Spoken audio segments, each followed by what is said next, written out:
Thanks for joining us. 2 elementary schools in the district are about to grow, adding 15 classrooms and other learning spaces. The additions come after 6 others were completed, including 3 here in Coon Rapids. CTN's Joe Nelson explains how the expansions are being funded and why the district says the space is needed.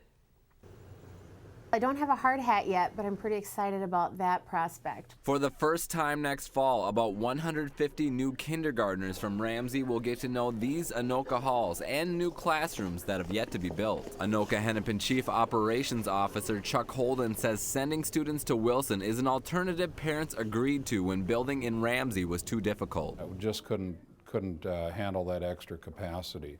So we looked at alternatives that were in proximity to Ramsey, and Wilson is in a great neighborhood and it's got the potential for expansion. Soon this playground will be torn down to make room for 4 kindergarten classrooms and other rooms for art, learning, and music. 7 miles to the east, Johnsville Elementary is preparing for longer lists of shorter people. The city has a plan of probably 4,000 housing starts in the next 15 years, and they're digging holes right now. Students in Blaine won't have to go far, with additions of 9 new classrooms planned to connect to the current structure. As soon as the frost is out of the ground, we hope to start digging. Projects that typically in industry would take a year, for us we try and do it in 2 to 3 months. Holden says Coon Rapids schools have the potential to see growth too, but not yet. Coon Rapids is just waiting to explode. Right now there's still, although Sand Creek Elementary is growing, the other schools are in a slight decline in that area. So we're watching it very closely, but it's very stable right now. With many schools struggling with declining enrollment over the years, staff at Wilson say they understand how fortunate they are. That's an exciting thing. Anytime you bring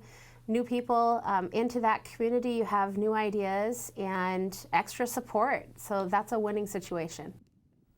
The projects will be funded within the existing budget. Holden says bidding on the construction of the expansion projects will happen next Tuesday, and a recommendation will be made at the next board meeting on February 23rd. Remodeling and other upgrades to current structures are also part of the plan. Steve and Karen. All right. Thank you, Joe. Thanks.